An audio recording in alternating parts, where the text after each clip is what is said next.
October 1 huge miracle is coming, listen now. And I tell you this not as one who imagines clouds split with thunder or seas parting before startled eyes, but as one who sees the deeper wonder that has always been hidden, now ready to be unveiled. A miracle not of shattered laws, but of revealed meaning, where the ordinary is no longer ordinary, and every leaf, every stone, every heartbeat is trembling with the nearness of eternity. The miracle is not in God tearing nature apart, but in God revealing that nature itself has been singing a song too rich for our dull ears to hear. A song woven from the beginning, a song that we mistook for silence, yet it has always been there, faint but insistent, waiting for the moment when the veil would be lifted, when the common things we trample underfoot would stand clothed in glory, and we would realize they were never common at all. Imagine it. The teacup on your table shimmering with a quiet nobility, the pavement beneath your steps alive with the history of creation, the very air whispering that it carries more than oxygen. It carries a presence. It carries eternity pressing in upon time. For too long we thought miracles were interruptions, strange exceptions that proved the rule. But the real miracle, the one worth waiting for, is the discovery that nature is itself miraculous, that existence itself is an astonishment, that the true order of things is infinitely more beautiful than we dared believe. And on October 1, a great unveiling comes, not because the fabric of the world will be broken, but because its fabric will be revealed as what it always was, woven not with threads of chance, but with threads of eternal design, pulsing with the rhythm of heaven. We have been like children staring at the back of a tapestry, seeing only the knots and tangled ends, convinced that life was random, a mess of threads with no pattern. But the miracle comes when at last the tapestry is turned, and we see that the very tangles we despised were part of a design so intricate, so radiant, that our hearts will break with wonder. That is the kind of miracle approaching, not a destruction of the natural, but a transfiguration of it. Not the suspension of order, but the unveiling of its true order, the order that was always there, but hidden from our dim sight.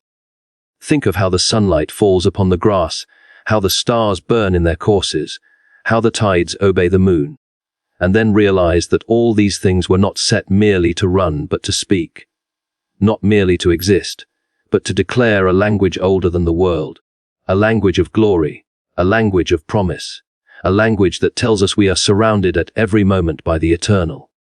The October dawn is coming, and when it comes, many will awaken not from sleep alone but from blindness, suddenly seeing that what they thought was only ordinary has been extraordinary all along. The miracle is not magic, it is truth unveiled. Magic seeks to twist the world, but miracle reveals what the world is when seen rightly. It is the difference between staring at a shell and thinking it empty, or lifting it to your ear and hearing the sound of the sea. It was always there, the ocean inside the silence, waiting for you to listen. In the same way, the true order of the world is waiting, groaning to be unveiled, longing to be seen, so that men and women may walk in the awareness that every ordinary step is extraordinary, every breath is grace, every moment is suspended between time and eternity.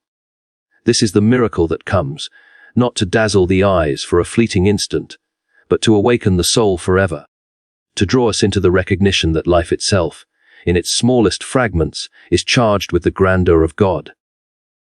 Think of the way a child looks at a butterfly, breathless at its color, unspoiled by cynicism, alive to wonder, and you will know what the miracle will feel like, for it will not bring something alien, but will restore to us the vision we once had and lost, the vision that sees eternity shimmering in a drop of dew. We have mistaken familiarity for truth, and so the world has grown dull to us. We walk past the rose and call it a flower. We glance at the night sky and call it dark.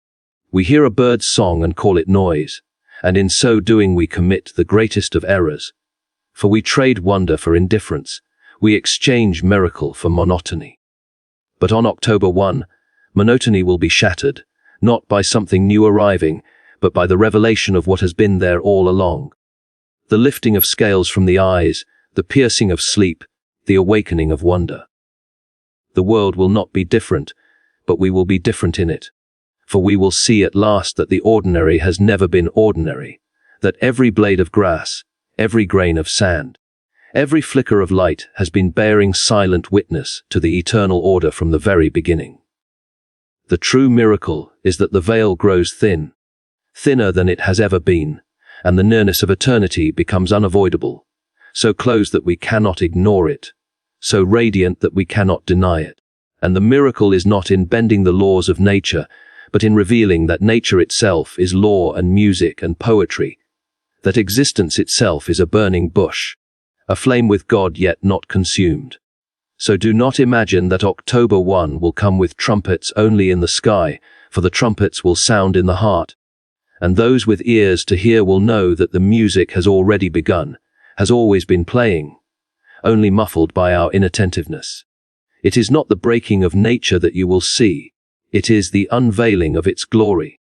As if a curtain is pulled back on a stage where the play has been running all along, and you finally realize you were not an audience member, but part of the story. Every sorrow, every joy, every trivial hour will suddenly shimmer with meaning, for you will see that they were never trivial. The miracle is not interruption but interpretation, the sudden realization that everything is lit from within. Everything has always been bearing witness. Everything is more than it seemed. The tree outside your window, the laughter of a friend, the silence in the early morning, all of it becomes transfigured. For all of it is transfigured already, and the miracle is simply that you see it at last. And when you do, you will tremble. For you will know that eternity has been pressing upon your skin this whole time, nearer than breath, nearer than thought, waiting for you to awaken.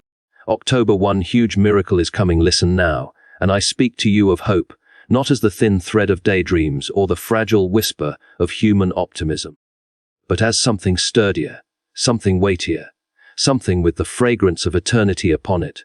For hope is not wishful thinking, not the tossing of coins into the dark with the desperate wish that fortune may catch them.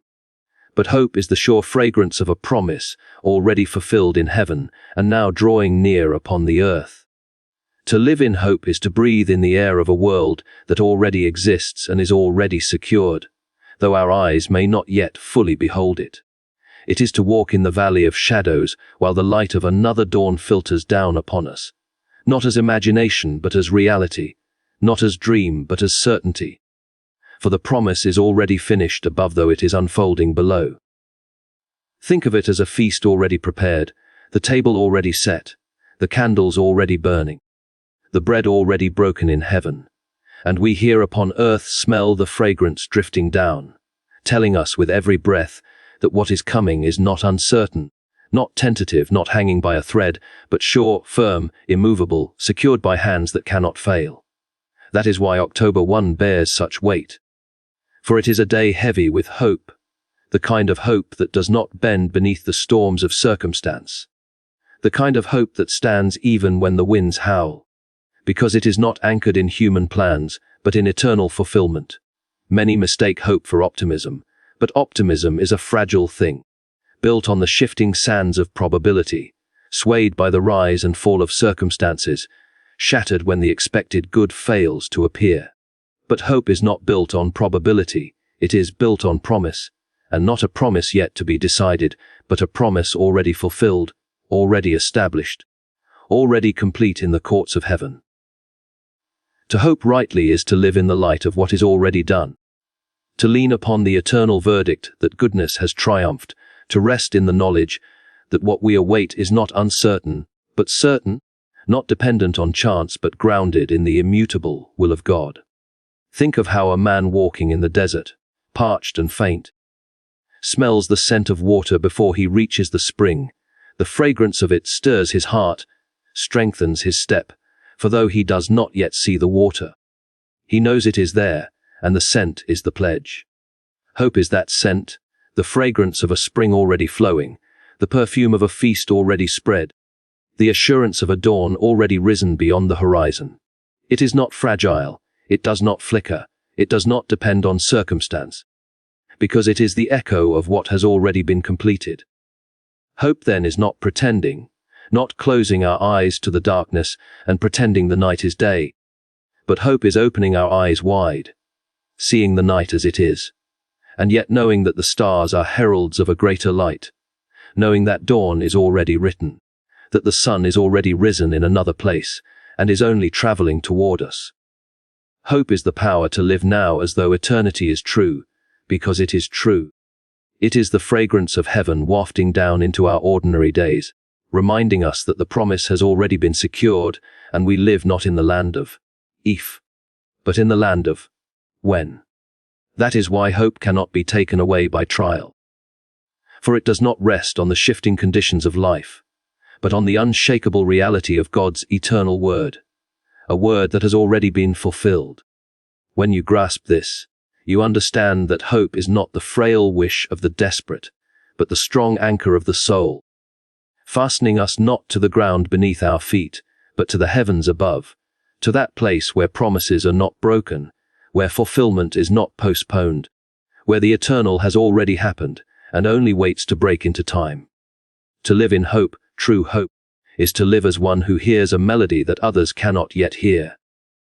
It is to walk through streets where others see only decay and loss, and yet you walk with the assurance of restoration, because the fragrance of that future already fills your lungs.